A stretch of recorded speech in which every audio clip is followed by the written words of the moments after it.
ముందు fee reimbursement 20 లక్షల మంది విద్యార్థులకు ఇవ్వాలి. 12,000 కోట్ల రూపాయలు విద్యార్థుల మీద బకాయిలు పెట్టుకొని ఈ పిచ్చి పిచ్చి మాట్లాడుతూ ఉన్నాడు. ఫస్ట్ ఆయన ఎడ్యుకేషన్ మినిస్టర్గా రేవంత్ రెడ్డి రిజైన్ చేయాలి. నేను అడుగుతాను, డిమాండ్ చేస్తా ఉన్నాను రేవంత్ రెడ్డి గారిని, మీరు ఫీజు బకాయిలు వారం రోజుల్లో చెల్లించకపోతే మీరు ఎడ్యుకేషన్ మినిస్టర్కి రిజైన్ చేసి వేరే వాళ్ళకి గొప్ప చెప్పాలి. మేము మా నియత్ని మేము ప్రూవ్ చేసుకున్నాం, నువ్వు నీ నియత్ని ప్రూవ్ చేయి. 12,000 కోట్ల రూపాయల పిల్లల బకాయిలు ఉండి వాళ్ళ సర్టిఫికేట్లు ఆగిపోతే దాని మీద మాట్లాడగానే క్యాండిల్ లైట్, నీ క్యాండిల్ కాదు, ఈరోజు నీ యొక్క ప్రభుత్వంకి క్యాండిల్ తగులుతుంది, అది గుర్తుపెట్టుకోండి రేవంత్ రెడ్డి గారు. ధర్మేందర్ ప్రధాన్ రాజీనామా చేశారు కాబట్టి ఇప్పుడు రేవంత్ రెడ్డి గారు కూడా ఎడ్యుకేషన్ మినిస్టర్గా రాజీనామా చేయాలి. నైతిక బాధ్యత తీసుకొని 20 లక్షల మంది విద్యార్థులకు ఈరోజు ఫీ బకాయిలు, అదేవిధంగా 4,000 రూపాయలు ఏది నిరుద్యోగ భత్తా ఇస్తున్నాడు, దానికోసం ఆయన రిజైన్ చేయాలి. ఇయ్యలేకపోతున్నాడు కాబట్టి విద్యార్థులని యువతని మోసం చేస్తే వాళ్ళు ఊరుకోరు.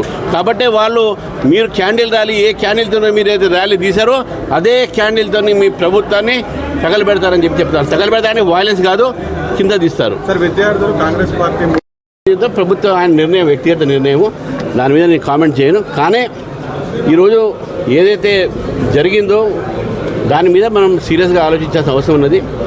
దేశ యువత ఏ విధంగా ఉండాలి అనేటటువంటి ఆలోచన మనందరం కూడా చేయాలి.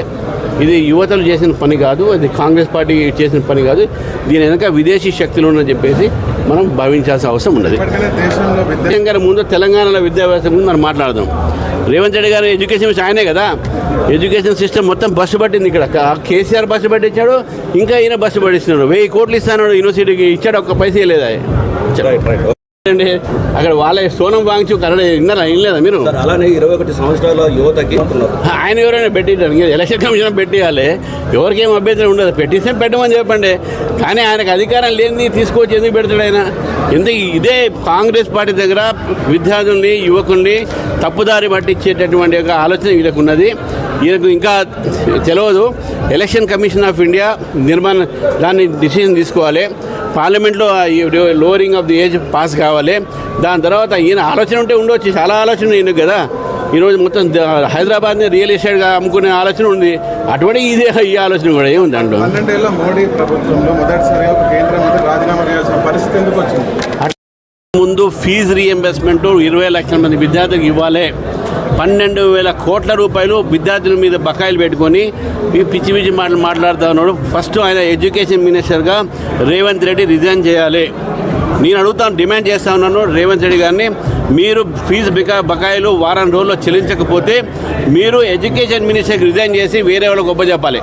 మేము మా నియత్ని మేము ప్రూవ్ చేసుకున్నాం, నువ్వు నీ నియత్ని ప్రూవ్ చేయి.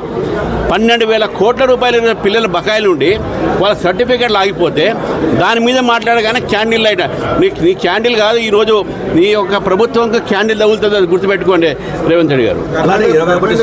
ధర్మేందర్ ప్రధాన్ రాజీనామా చేశారు కాబట్టి ఇప్పుడు రేవంత్ రెడ్డి గారు కూడా ఎడ్యుకేషన్ మినిస్టర్గా రాజీనామా చేయాలి. నైతిక బాధ్యత తీసుకొని 20 లక్షల మంది విద్యార్థులకు ఈరోజు ఫీ బకాయిలు, అదేవిధంగా 4,000 రూపాయలు ఏది నిరుద్యోగ భత్తా ఇస్తున్నాడు, దానికోసం ఆయన రిజైన్ చేయాలి. ఇయ్యలేకపోతున్నాడు కాబట్టి విద్యార్థులని యువతని మోసం చేస్తే వాళ్ళు ఊరుకోరు.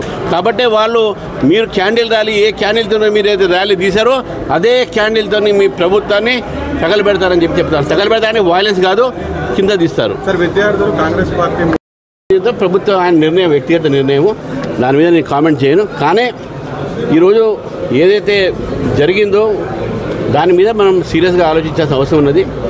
దేశ యువత ఏ విధంగా ఉండాలి అనేటటువంటి ఆలోచన మనందరం కూడా చేయాలి. ఇది యువతలు చేసిన పని కాదు, అది కాంగ్రెస్ పార్టీ చేసిన పని కాదు, దీని వెనక విదేశీ శక్తులు ఉన్నాయని చెప్పేసి మనం భావించాల్సిన అవసరం ఉన్నది. ముందు తెలంగాణలో విద్యా వ్యవస్థ ముందు మనం మాట్లాడదాం. రేవంత్ రెడ్డి గారు ఎడ్యుకేషన్ ఆయనే కదా, ఎడ్యుకేషన్ సిస్టమ్ మొత్తం బస్సు పట్టింది. ఇక్కడ కేసీఆర్ బస్సు పట్టించాడు, ఇంకా ఈయన బస్సు పట్టిస్తున్నాడు. 1000 కోట్లు ఇస్తాడు యూనివర్సిటీకి, ఇచ్చాడు, ఒక్క పైసే లేదా.